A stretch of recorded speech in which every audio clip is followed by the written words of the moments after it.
Telangana governor Radhakrishnan ఏపీకి వెళ్లారు. ఉండవల్లిలో AP CM Chandrababu నాయుడుతో సమావేశమయ్యారు. ఆయనకు ఘన స్వాగతం పలికారు చంద్రబాబు, లోకేష్. చంద్రబాబు సీఎం అయ్యాక తొలిసారి ఏపీకి వచ్చిన తెలంగాణ గవర్నర్ రాధాకృష్ణన్ అభినందనలు తెలిపారు. ఇది మర్యాదపూర్వక భేటీ అని సీఎంఓ వర్గాలు తెలిపాయి.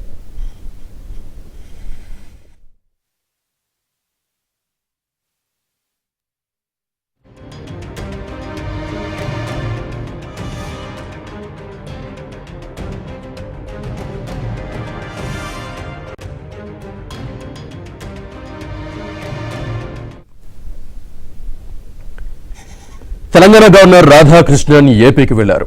ఉండవల్లిలో ఏపీ సీఎం చంద్రబాబు నాయుడుతో సమావేశమయ్యారు. ఆయనకు ఘన స్వాగతం పలికారు చంద్రబాబు, లోకేష్. చంద్రబాబు సీఎం అయ్యాక తొలిసారి ఏపీకి వచ్చిన తెలంగాణ గవర్నర్ రాధాకృష్ణన్ అభినందనలు తెలిపారు. ఇది మర్యాదపూర్వక భేటీ అని సీఎంఓ వర్గాలు తెలిపాయి.